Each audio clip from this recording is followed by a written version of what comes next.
आज का मैंने 5 दिन हो गए कुछ खाए हुए और मैम के लिए सब कुछ व्यवस्था की जा रही है, बैठने के लिए कुर्सी दी जा रही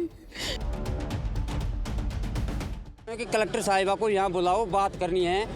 परिवार के उसके दादाजी है, पापा जी है, ताऊ जी है, वो बात करना चाहते हैं। कलेक्टर साहिबा यहाँ से सिर्फ 100 मीटर दूरी कुर्सी पर बैठी है, उठकर यहाँ नहीं आ सकती। कितनी बड़ी हो गई। मेरे को अभी तक आकर भी नहीं पूछेगी तो किस हालत में है। एक माँ की तड़प समझ सकती है।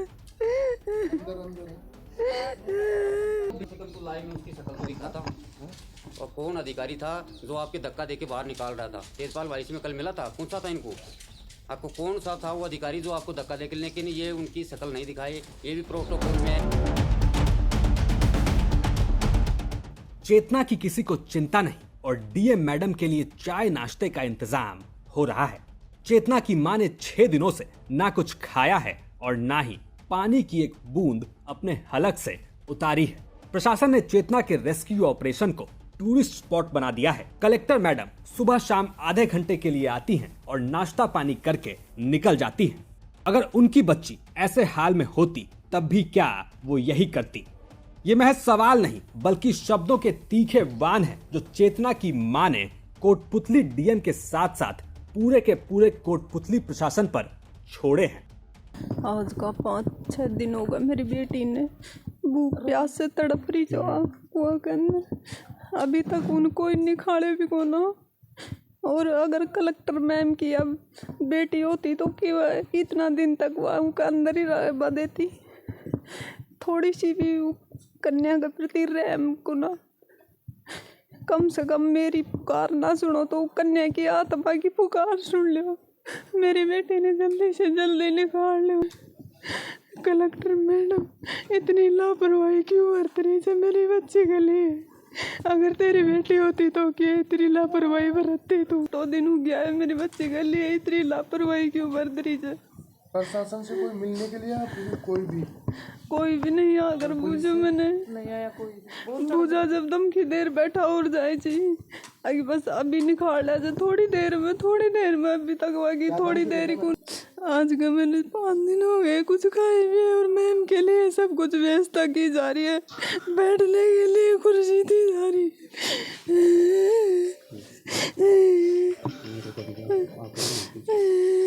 मेरे को अभी तक आकर भी नहीं पूछेगी तो किस हालत में है। एक माँ की तड़प समझ सकती है।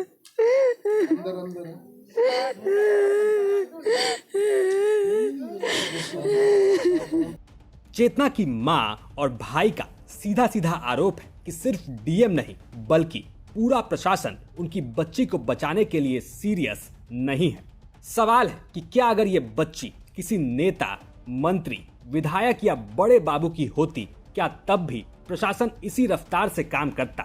तब भी क्या 6 दिन बीत जाते और एक 150 फीट के गड्ढे से बच्ची को बाहर नहीं निकाल पाते? यह कोई बहुत बड़ा विज्ञान नहीं है बल्कि 3 साल पहले 7 मई 2021 को जालौर में इसी तरह एक बच्चा गिरा था और जब एनडीआरएफ और सारा का सारा विज्ञान फेल हो गया तो देसी जुगाड़ से महज 18 घंटे में ही बच्चे को बाहर निकाल लाया गया, वो भी जिंदा। खैर, यहाँ कोटपुतली में बच्ची को जिंदा निकालना तो दूर, प्रशासन इस कोशिश में था कि बच्ची को बचाने की उनकी ये रफ्तार कहीं कैमरे में ना दिख जाए, इसलिए राजस्थान तक के रिपोर्टर के साथ धक्का मुक्की करके वहां से पीछे हटा दिया गया। सर राजस्थान तक सर लाइव कोई सा भी हो सर लाइव चल रहा है सर, ये जब लाइव चल रहा है प्रोटोकॉल तो मैं बताता हूँ तेरे को, रुक जा। ठीक है, तुम लाइव बोल इसको, ये जमा करो इसका, बंद करो। हालांकि हमने तब भी पूरी कोशिश की कि रेस्क्यू ऑपरेशन की पल पल की अपडेट पब्लिक को मिलती रहे और इस बात के साथ न सिर्फ चेतना की मां बल्कि उनका पूरा का पूरा परिवार खड़ा हुआ है। लाइव में उसकी शक्ल तो दिखा था और कौन अधिकारी था जो आपके धक्का देके बाहर निकाल रहा था? तेजपाल वाइस में कल मिला था, पूछा था इनको आपको कौन सा था वो अधिकारी जो आपको धक्का देके, लेकिन ये उनकी शक्ल नहीं दिखाई। ये भी प्रोटोकॉल में है, ये देख रहे हैं कि ठीक नहीं है, अच्छा नहीं है, पाबंदी हो रही है। कलेक्टर महोदय मीडिया कर्मियों को भी मुट्ठी में रखना चाहती है। बहुत आप देखो ना, बिल्कुल देख रहा हूँ मैं। बंद कर दिया गया, देखा नहीं आपने? ये कलेक्टर साहिबा की बिल्कुल लापरवाही है। वो इसकी ऑपरेशन को संगीन नहीं ले रही है, बिल्कुल नॉर्मल में चल। गुरुवार 26 दिसंबर की रात जब हम चेतना के रेस्क्यू ऑपरेशन को कवर कर रहे थे, तब वहां के पीआरओ नितिन कुमार ने हमारे रिपोर्टर के साथ बदतमीजी की, बल्कि रिपोर्टर से कहा कि तू भाग यहाँ से, और तो और हमारे रिपोर्टर के माइक और कैमरा तक छीन लिए गए।